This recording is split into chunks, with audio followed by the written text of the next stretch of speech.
Israeli warplanes did not just hit military positions on the outskirts of Tehran. They struck at the city's energy lifeline, turning fuel depots into towering fireballs that lit up the night sky. Residents of the capital woke to an almost apocalyptic scene: thick black clouds, a sharp chemical stench, and rain streaked with oil, staining cars, pavements, and building facades. What began as a precision strike on Iran's fuel infrastructure ended as a citywide environmental emergency for nearly 10 million people.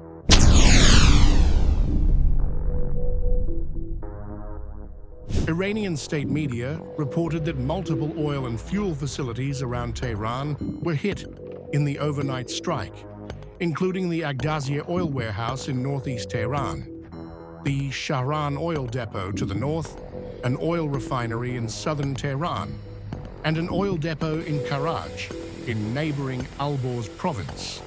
According to Fars news agency, 4 oil storage facilities and transfer centers were struck. The IDF later confirmed it had targeted fuel storage complexes belonging to the IRGC, describing them as distribution hubs supplying fuel to multiple military entities inside Iran.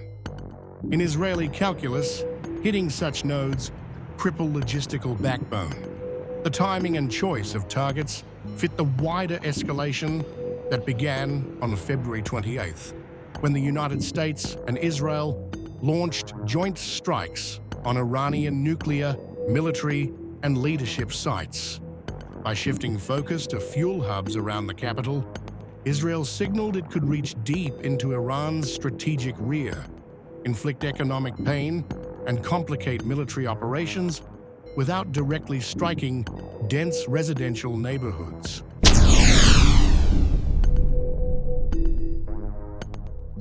The missiles did not just puncture storage tanks, they unleashed rivers of burning fuel.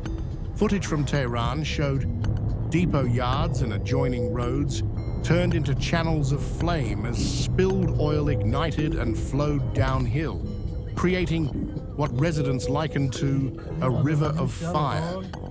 These fires burned for hours, feeding colossal plumes of black smoke that rose over the capital and nearby towns.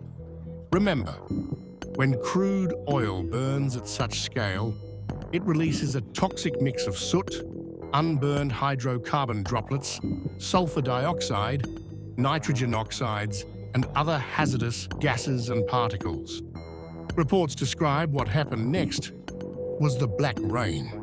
In large fires, smoke and impure carbon particles are lofted into the lower atmosphere, and if rain clouds are present, raindrops act like tiny scrubbers, sweeping these particles and oil droplets out of the air as they fall.